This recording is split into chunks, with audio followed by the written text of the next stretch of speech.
आप पढ़ लीजिए, देख लीजिए, अगर फडणवीस जी देखना चाहते हैं इसको वो भी देख लें। तो मैं तो इसमें बहुत क्लियर हूं, सावरकर जी ने अंग्रेजों की मदद की।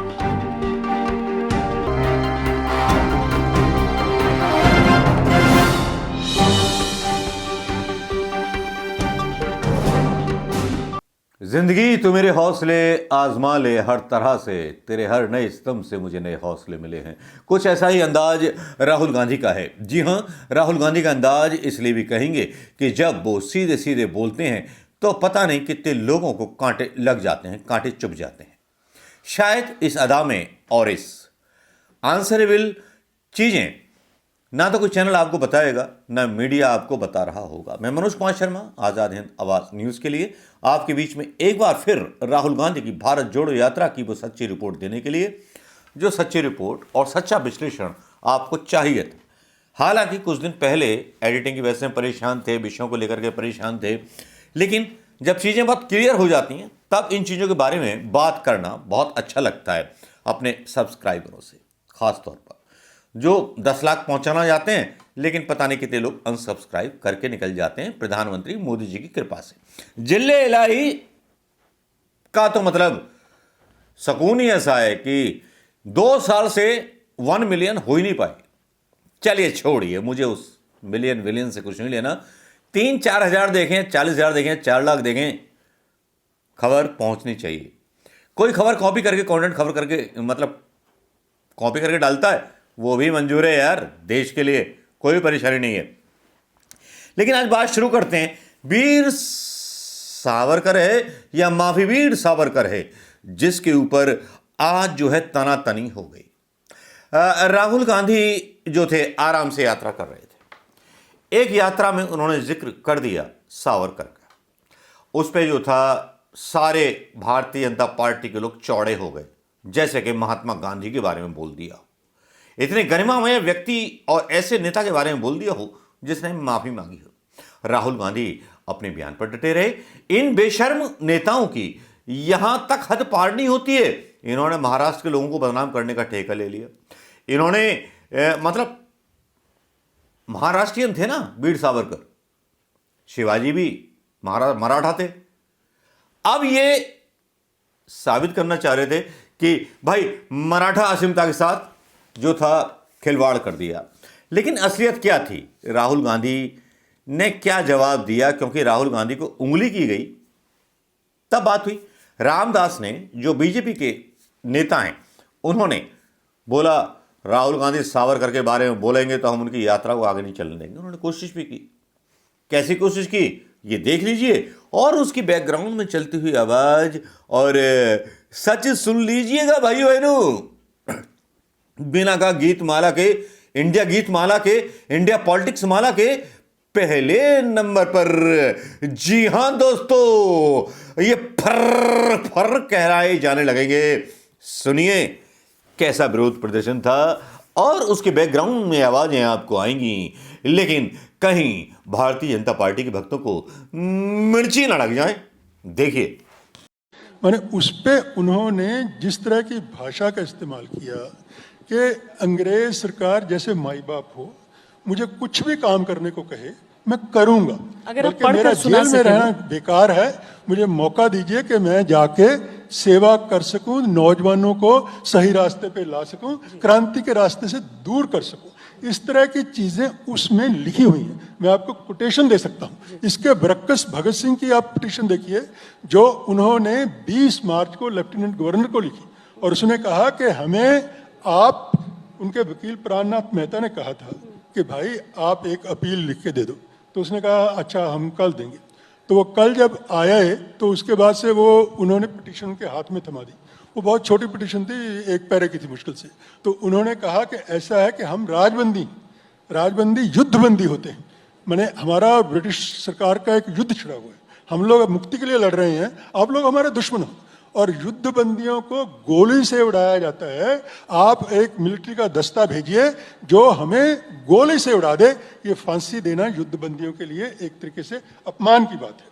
तो ये 2 पिटीशनें अलग अलग हैं। एक तरफ सावरकर जी कहते हैं कि आप जो है हमें कुछ भी मौका दीजिए, मैं हमेशा लॉयल रहूंगा और कुछ भी ऐसा काम नहीं करूंगा जिससे ब्रिटिश सरकार को कोई भी असुविधा हो।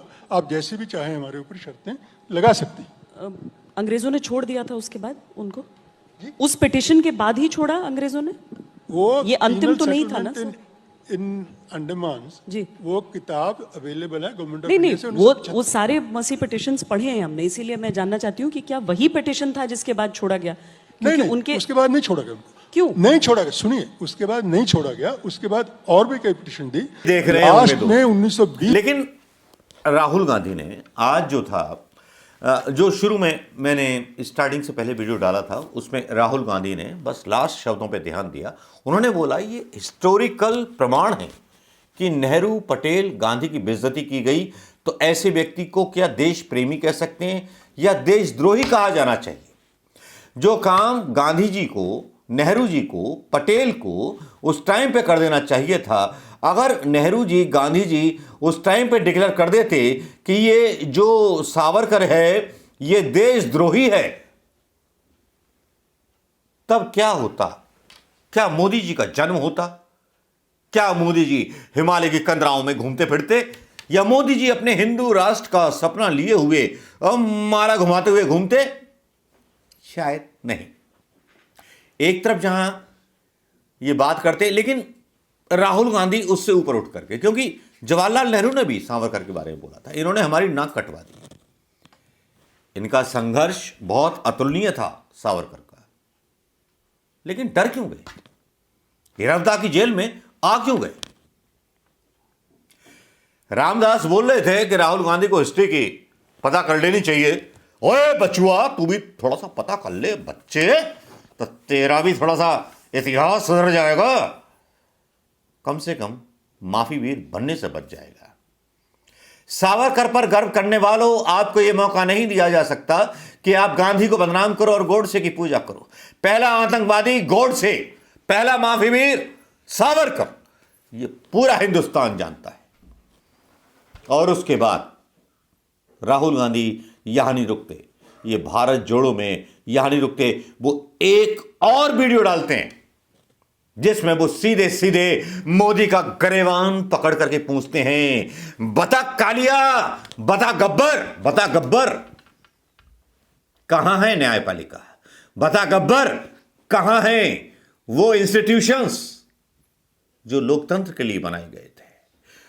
खैर, ये फिल्मी डायलॉग हो सकते हैं यार, उत्तेजित मत होइएगा, लेकिन राहुल गांधी का यह बयान जरूर सुनना जरूरी है। इंडिया के पायदान नंबर 2 पर ये जो लड़ाई है, इसको सबसे पहले ठीक तरीके से समझना है।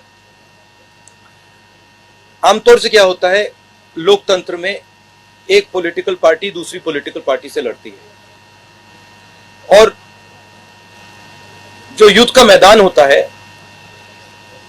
उसको जो देश के इंस्टीट्यूशंस होते हैं, वो उस युद्ध के मैदान में फेयरनेस क्रिएट करते हैं।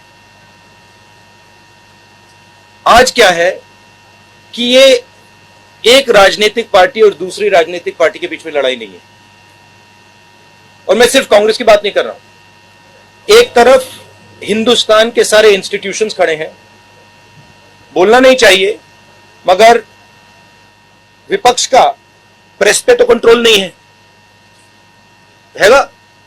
प्रेस पे तो कंट्रोल नहीं है ना, तो बीजेपी का प्रेस पे कंट्रोल है, इंस्टीट्यूशनल स्ट्रक्चर पे कंट्रोल है, जुडिशरी पे प्रेशर डालते हैं।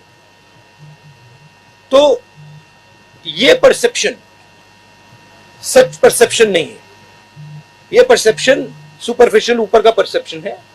मगर अगर आप नीचे जाएं और जनता से पूछें तो आपको बहुत एकदम दिख जाता है कि जनता क्या कह रही है और ऊपर परसेप्शन क्या बन रहा है, उसमें फर्क है।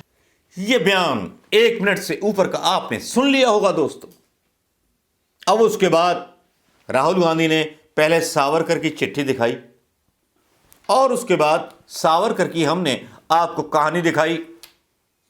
अब क्या बच जाता है? ये राहुल गांधी इल्जाम नहीं लगा रहे, एक इतिहासकार नहीं आज तक पर ये इंटरव्यू देते हुए बोला था, जिसकी आवाज इस आंदोलन के पीछे डली हुई है। जो आंदोलन लेकर के 5-7 लोगों के साथ भगवा वस्त्र पहन करके लोग खड़े कर दिए गए हैं हिंदुत्व के नाम पर। पहली बात तो यह है कि अगर मुसलमानों को यह आज्ञा नहीं है अलग से राष्ट्र मांगने की, और सिखों को यह आज्ञा नहीं है अलग से खालिस्तान मांगने की, तो ये जो हिंदू हैं बहुसंख्यक, इनको प्रधानमंत्री मोदी ने अभी तक एज ए आतंकवादी क्यों ट्रीट नहीं किया? सवाल बहुत सीधा सा है। और सबसे बड़ी बात तो यह होती है कि जब राहुल गांधी इस देश पर अधिकार आदिवासियों को बता देते हैं। खैर, इसके बारे में वीडियो अलग होगा, लेकिन यहां की बाजी जो थी राहुल गांधी ने जीत ली है और सीधे सीधे एक संदेश दे दिया है कि जो लोग प्रदर्शन कर रहे थे वो क्या सारे महाराष्ट्र को इसीलिए जोड़ रहे हैं वीर सावरकर के साथ जो माफी वीर है, क्या पूरे महाराष्ट्र या मराठा के लोग सावरकर का समर्थन करते हैं? ऐसे व्यक्ति का जिसने अंग्रेजों से माफी मांगी हो? क्या ऐसी पार्टी को आप समर्थन करोगे जो पार्टी सावरकर की पूजा करती हो? ऐसी पार्टी का क्या आप समर्थन करोगे जिसने गांधी की हत्या की हो? सवाल और जवाब जिले इलाही पता चल जाएंगे। नमस्कार, जय हिंद।